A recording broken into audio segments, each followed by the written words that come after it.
Rajkot marketing યાર્ડમાં આજે વિવિધ કૃષિ પેદાશોની જોરદાર આવક નોંધાઈ હતી.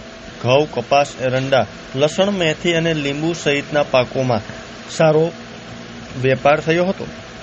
ખાસ કરીને લીંબુના ભાવોએ ફરી એકવાર બજારમાં તેજીનો માહોલ ઊભો કર્યો હતો, જ્યારે ઘઉં અને કપાસમાં પણ ખેડૂતોને યોગ્ય ભાવ મળ્યા હતા. રાજકોટ માર્કેટિંગ યાર્ડમાં આજે કૃષિ પેદાશોની મોટી આવક સાથે વેપાર ગતિશીલ રહ્યો હતો. સૌરાષ્ટ્રના વિવિધ વિસ્તારોમાંથી ખેડૂતો પોતાની ઉપજ લઈને યાર્ડ પહોંચ્યા હતા, જેના કારણે યાર્ડમાં દિવસભર ખરીદી વેચાણની ચહલપહલ જોવા મળી હતી.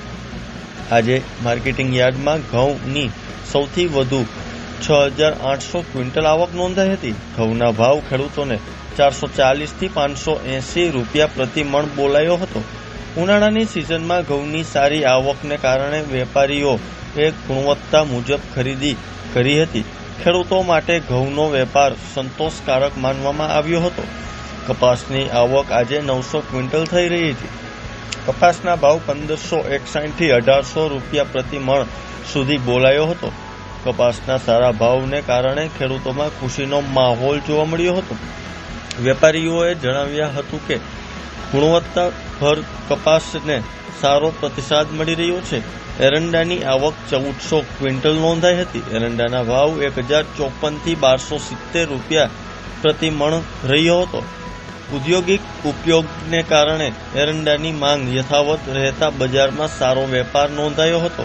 શાકભાજી અને મસાલા વર્ગની ઉપજમાં પણ સારો વેપાર થયો હતો. લસણની આવક 1,800 ક્વિન્ટલ થઈ હતી અને તેના ભાવ 750 થી 1,450 રૂપિયા બોલાયો હતો.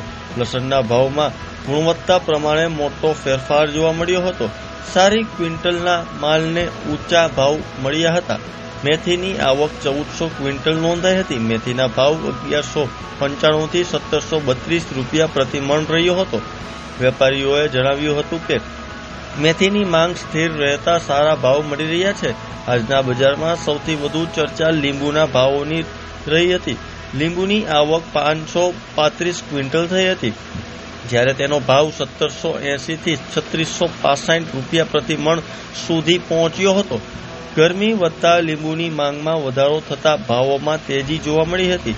ઉનાળામાં લીંબુની માંગ પાણી, ઘરગથ્થુ ઉપયોગ અને વેપાર માટે વધતી હોવાથી ખેડૂતોને સારો એવો લાભ મળી રહ્યો છે.